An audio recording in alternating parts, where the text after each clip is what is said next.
People are also forgetting Liverpool was the only team in Europe that played every possible game that they could have played. They Yeah. hit City to the final day. They reached the FA Cup finals, the Carabao Cup finals, and the Champions League finals.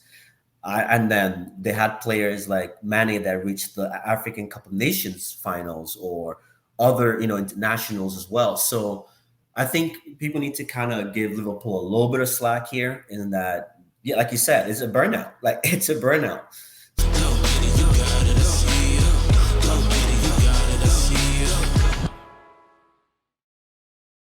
It's a World Cup year, so I think a lot of players are, as much as they don't want to say it, they don't want to get injured. So I think they're Yeah, playing very, very cautious. I think when the World Cup kicks off and it's over and the teams start getting kicked out much earlier and players start, they're going to go all in because that's all they have for the end of the year and they want to win a trophy. So I think those top four teams that are a little bit suffering, so Chelsea right now with Potter, who's going to try and figure it out.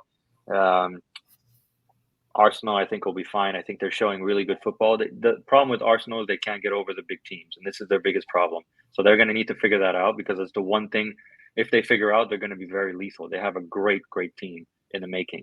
City are going to remain top as long as the top core remains healthy. Liverpool is an interesting one to watch. They were terrible in Champions League, awful. If it would have been a Chelsea management board, I think Klopp would have been fired, honestly. you think So the thing with I think the difference between Liverpool and Chelsea's is I just feel Liverpool's just getting unlucky, man. Like you look at all the games that they've drawn, just one of those shots, like last weekend, Nunes hits the crossbar, Diaz hitting. So I'm thinking all these shots that are hitting the crossbar, and if one of them went in, we're having a different conversation, right? Like even the game well, yesterday, Liverpool had how many shots on target versus very, very disgraceful. I think that was a very poor defensive performance from Liverpool. Like Van Dijk and was it Robertson with the handball? That was shocking from them. But but in again, terms of the again, it's gameplay, I don't think a lot of people understand, and you know this because you're a football fanatic like me. But when you start winning for that long and you start being at the top for so long, can you really top yourself every year? And I think this season they thought, okay, we need to be better than City. We're going to train harder and etc. But I don't think they got there. yeah. I don't think they got there. And they added a last minute panic buy, which was Arthur in the midfield because they're like, oh, we have a hole, we need to plug and play. But was it the right guy? Should they have gone after Casemiro? Would that have been a better choice? Yeah, I mean they could have done that. Oh That would have yeah, been he an could have easy fit well. that would have been an easy plug and play, but they didn't pull the trigger because they're like, no, we're fine. We have a good core. We've won with this. We're going to get over this hurdle. We're going to get over this hurdle. And they're facing their first burnout. I think they're having a burnout, Yeah, honestly. which they And did the year that they did this, and they had that same burnout too, because the COVID year was right after they had just finished 99 points, right? They lost with correct. 99 points to a City. So, but this is the thing. I see that trend with Liverpool and Klopp is they have one fantastic season and then they tank the next season and then they get the momentum Exactly. back. And I think people are also forgetting Liverpool was the only team in Europe that played every possible game that they could have played. They Yeah. hit City to the final day. They reached the FA Cup finals, the Carabao Cup finals, and the Champions League finals. And then they had players like Mane that reached the African Cup of Nations finals or other, internationals as well. So I think people need to kind of give Liverpool a little bit of slack here in that, yeah, like you said, it's a burnout. Like it's a burnout to like how they recover. Yeah, and I think the reason we're seeing Liverpool so affected by the burnout is because the Prem is such a high level. I think everybody's like, well, why is there a burnout for Liverpool? Yet Mane is scoring goals. Well, it's a lower league, and Bayern Munich just dominate that league that there's no tomorrow. There's really no contender over there. If you look at Champions League, Red Bull were terrible. Dortmund aren't necessarily at their peak. They're still now a young team in the rebuild. It's just And they've like lost a there was a couple of Dortmund players. before Haaland. There was a Dortmund before Lewandowski. There always will be. Those teams kind of rejuvenate and pick up the slack. But Bayern is always this: we'll buy the best and we'll just keep steamrolling. And they don't have a striker. Sooner or later, it's going to bite them because they can't continue. Everybody's talking about how amazing they are without Lewandowski. Sooner or later, they will need a Yeah. striker because they're going to realize, wait, we don't have that real number 9, and Müller won't be that guy sooner or later. They are now because it's the beginning of the season, but the Prem is on another level. So when Yeah. there's a small burnout, you see, because every club is playing their hearts out. I mean, the fact that you have Brentford that's scoring 5 goals, Brighton that's dominating. The, it's like saying, Cadiz in La Liga that's actually winning like that, and it's like saying in Bundesliga it's like Stuttgart that all of a sudden is Yeah. becoming first. It's not the same feeling. So when I look at Liverpool, yeah, for me it's a full on burnout. I mean, they're burned out and they just have to continue. So how do you deal? Again, it's a mental state. How do you deal with being in the best shape for the next season, being in the best shape for the World Cup, beating City, which they must be thinking about day and night. On Yeah. top of that, making sure that you qualify for Europe. I mean, they're probably burned out, and I think Klopp himself must be burned out. Burnt What's out. Yeah. surprising is what's surprising is Chelsea. Like I said, Chelsea, they fired their coach, even though he did a fantastic job in Champions League. He clearly has that team, but you are right. There's something behind that we just haven't seen yet. We just don't know Yeah. what the story is behind. And I'm hearing rumors. I was actually listening to one of the podcasts today, and they were saying that apparently there was rumors of like Tuchel is trying to be more hands-on, independent, while the owner is trying to be more hands-on with the running of the club, right? Trying to know what's going on. Apparently, a WhatsApp group was set up, and Tuchel just was never responding in the group chat. I don't know how true that is, but I can definitely see that because you look at the signings that they got. Over Aubameyang, was that really a Tuchel signing? Was Well, the rumor I heard is that, again, it's rumors. I mean, we can speculate forever, but the Yeah. rumor the rumor I heard was that it all started when they said no to Cristiano Ronaldo and they said yes to Aubameyang. Oh, so Tuchel That wanted Ronaldo yeah. over No, Aubameyang. no, no. The board wanted Ronaldo, and Tuchel said no. I want Aubameyang because I used to play with him in Dortmund. Oh, okay. So I Oh, think apparently it started there, and then apparently during the USA tour, things were again. I'm speculating because I'm reading we're rumors, watching but the apparently DC. that's what happened. But what I will say is that Chelsea have a fantastic core. They're missing a striker. They definitely wasted a lot of money on strikers recently. Werner, leaving Werner, and yet he's doing well in Bundesliga is to show you Bundesliga is lower because he's scoring again, yet he couldn't hit water when he was in the Prem. Um, and then you see Aubameyang now coming back as a panic buy because, well, one, a panic buy, and two, a panic sell from Barcelona. Yeah. They needed a striker. Should they have gone for Cristiano Ronaldo? I don't think he would have solved their problems, honestly. So I think Chelsea, for me, is the hardest team to manage because the board seems the most impatient board out there, Yep. honestly. Agreed. So it's Agreed. very interesting who's going to pick up the slack, and I wish all the best luck to Potter. I've never heard of this guy's name before I watched Brighton. I hope it works out for them because it's Yeah. a seat But that Graham you need Potter, to he's be been good with very Brighton comfortable. though. He brought them into He's the been doing Premier well for League sure, but and for sure levels, he's doing right? well. But this is another team. This is a 5-star team. This is an A game team. This is a team that now has won 2 Champions League. They're on that berth of being a 5-star permanent team. They want that dynasty team. They have a young core, and they don't want to end up like any other club, like Arsenal, etc., or Yeah. Manchester United. They're rebuilds for decades. So, yeah, it's a hot seat to be in. I wouldn't want to take that spot. Let's put it that way. No, you're right. And I think sometimes I think this new owner might be underestimating how tough these jobs are, right? Like in Yeah, England, we're not talking title race. We're talking top 6 race, top 4 race. yeah, yeah. It's crazy out there. And then you're having the likes of Tottenham, Arsenal on the come up as well. So you're creating more. West Ham had a good transfer market. So you're expecting the likes of West Ham and Wolves to be in the conversation as well. So it's not an easy job to just say, oh, we're going to get rid of Tuchel and then bring in a coach that has never been, proved on the highest level. This could end up being a David Moyes situation when he Totally. did fantastic at Everton, and then he came to United and just crashed. But obviously, different circumstances because United had just let go of a coach that built the club, basically. But Chelsea's going through a rough patch.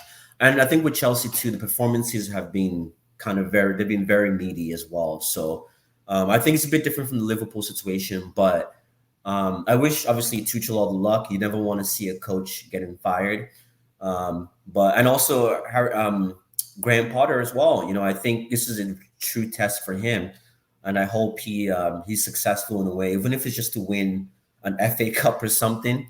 But but I don't think, as I know they're talking about a long-term plan. The real question is Chelsea fans have been spoilt with the likes of Abramovich, who is a born winner. He wants to win trophies now and not this rebuild for the next 10 years. So the real question is, are Chelsea fans ready to wait for a rebuild, or are they going to start getting impatient with the new owner?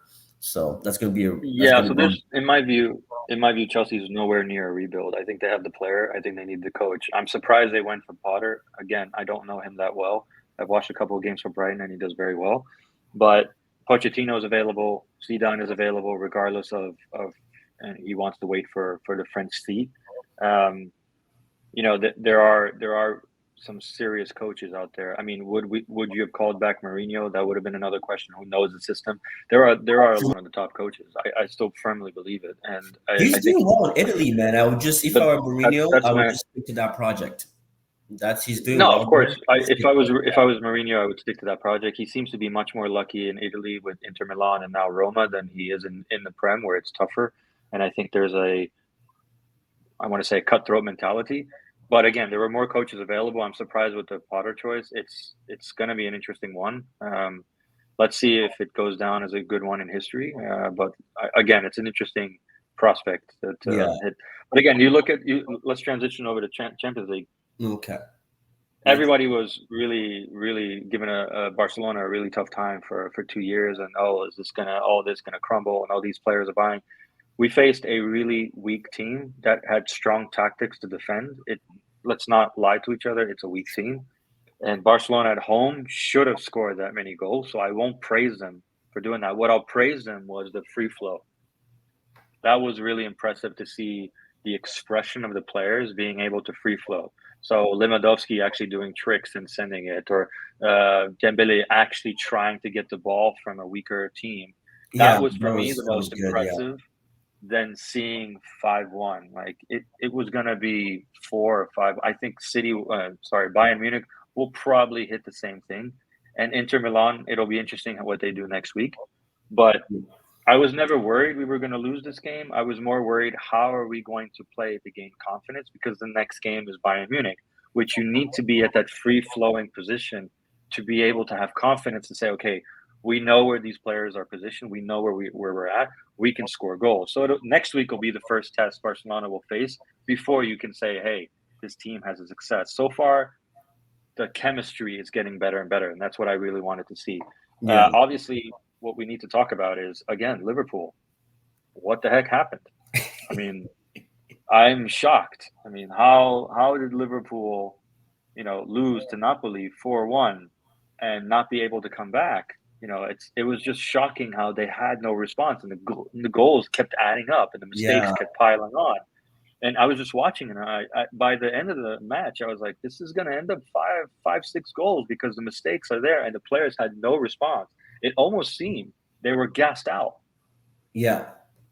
And that for me was the most shocking of the Champions League games. If I can go over a few, you can see PSG was another one that's shocking. 2-1 against Juventus. Juventus isn't exactly that bright, and they didn't necessarily convince me. Mbappe had an amazing goal. First goal was amazing, absolutely amazing. It just shows how good he is. But again, 2-1, very disappointing. Milan was a game that I thought Milan should have won. Really great game. Chelsea losing 1-0, really worrying. How do you lose to Dinamo? Yeah. And then Bayern versus Inter Milan. I really thought Lautaro Martinez was going to step up, but Bayern Munich still steamrolling. It's a beast of a machine, and you have to be careful. Spurs winning against Marseille, disappointing it wasn't more. Honestly, Marseille is a terrible team. And then City versus Sevilla. What most people don't understand from football is that Sevilla lost 2 of their best players, and one of them being a defender that went to Barcelona. So taking that many goals is not necessarily a shock. Losing and not having response is more of a shock. I think that with the money they got, they should have at least backfilled a little bit better. But Sevilla are having a really tough time in the Liga, so it wasn't surprising that City steamrolled over them. Yeah. And then you have Ajax that lost their coach, that lost 90% of their Much best of their players, players. and yet they beat Rangers 4-0, and it can show again that they are a team that's an academy.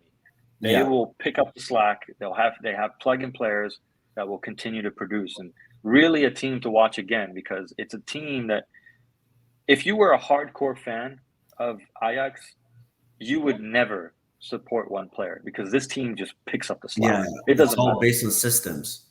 It's incredible, really. It's like Dortmund. You can't be a fan of one player, because they're all just pick up the slack and keep going. So Yeah. those kind of teams are really interesting to watch, because no matter who comes in, they're going to win. It's really impressive. So yeah, that's my Yeah, take on Champions League. I no, don't know what you thought, man. I do agree with you. Like these were, I won't say surprising results for the most part. They were expected results, right? I think the PSG one, I think it was just more of, like we said, selfishness, right? Like from Mbappe, if he had just laid it off to Neymar, maybe we would have been talking 3-0, right? Because it was right after that. Um, Juventus try to get back into the game, right? So I think it was just more, and this is the problem with PSG that I think this has always been their downfall is they play well, and then when it matters, when they need that extra focus, that that extra pass, they get selfish. I still cannot forget the Champions League finals against Munich. They had so many chances to have won that game, but Neymar is trying to get the goal. Is trying to get the glory. Mbappe is trying to run through the entire team to get the glory. Is if they can just take a step back and say, I know I'm on a hat trick, or I know I want to score, but the main thing is putting the team first. I think PSG can go far. But until they resolve that, which I saw again yesterday, is bad decision making. Is start the game well, intricate passing, and then their heads just go. They just get into their worlds or something, and just start taking stupid shots that they should not be taking, or chances they should not be taking, right? So I'm not too worried about the PSG performance from that standpoint. Obviously, which was, yeah, I'll say the Chelsea one. I think when you go to grounds like Zagreb and those places, those are tough, right? It's like going to Russia to play, right? Those are very tough grounds. They're far away from home.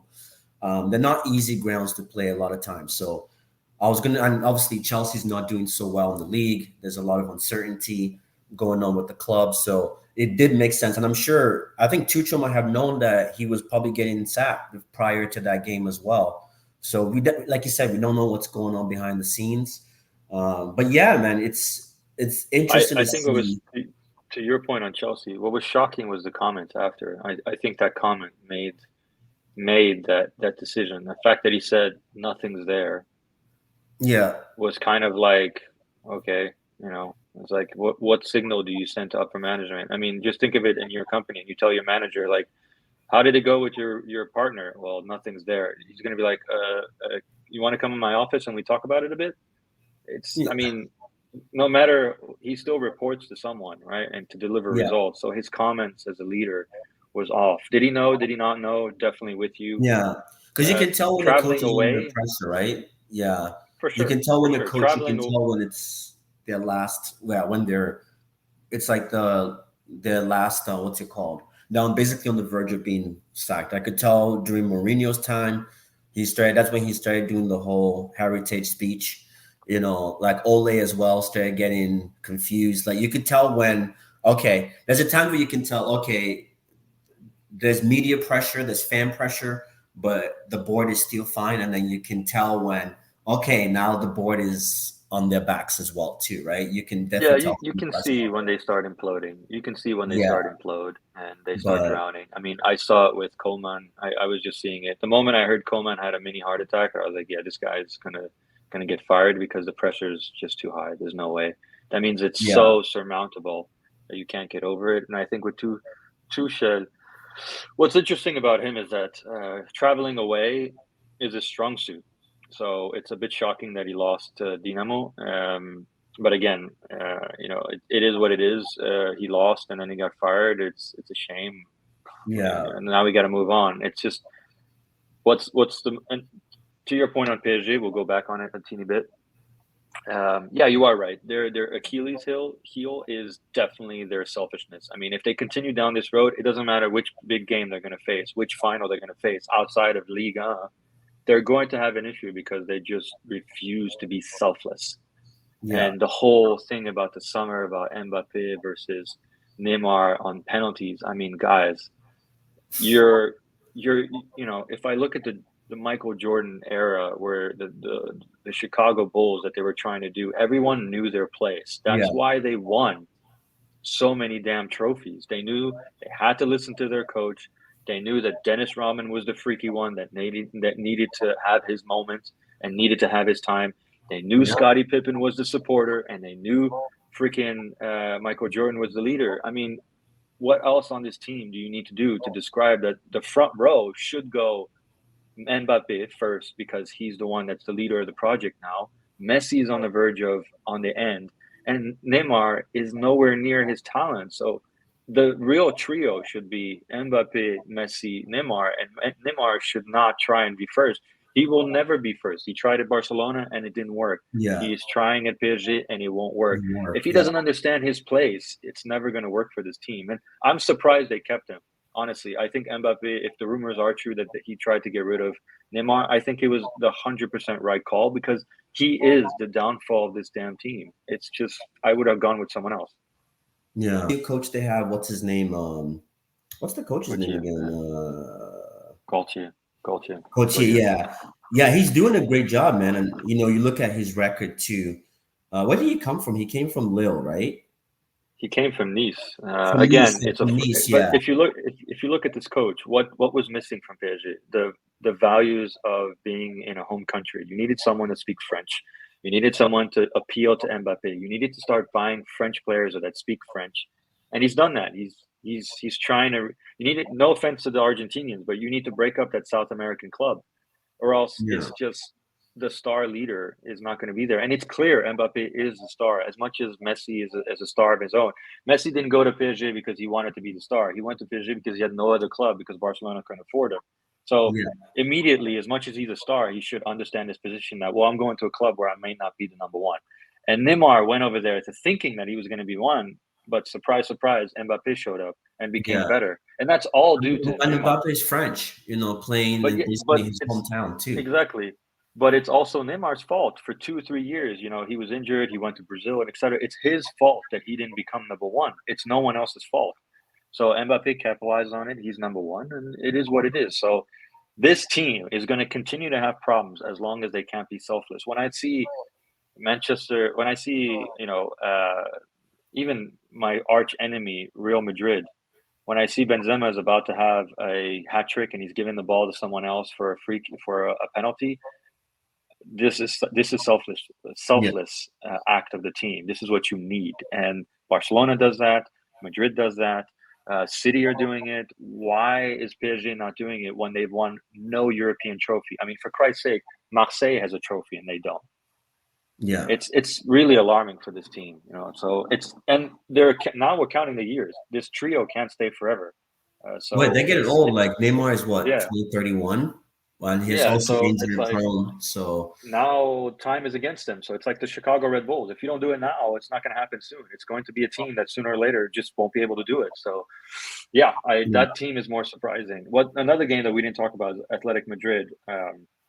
Oh yeah, Very interesting game as I well. didn't Yeah, watch that very one actually. no, very interesting game all the way till the end where Porto got a red card, and then all of a sudden Porto thought we were going to score, and they didn't score, and then all of a sudden Griezmann got the header, and then got subbed off again because they don't want to play him more than 30 minutes because they don't want to pay Barcelona 40 mil, so he's going to play 30 minutes every game until the end of the season so far, and to avoid paying 40 mil to Barcelona. It's a very interesting situation. So Oh, that is weird. I did not know that. yeah. Wow. That's Yeah, I mean, interesting. he got subbed in at the 60th minute and got pulled out at the Now, 100th minute. I mean, it's just unreal, unreal.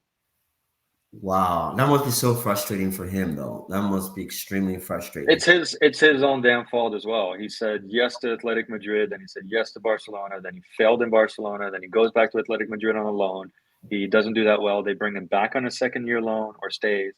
And it's like he made his mess as well. So Yeah, what I don't appreciate is Athletic Madrid not owning up to the fact that they wanted to loan the guy. We paid you. You said you were going to do 40 mil for Griezmann. He's clearly the value. He scored for you, and they don't own up to it. If it's really a financial issue, then Barcelona has to negotiate because Barcelona went through a financial issue.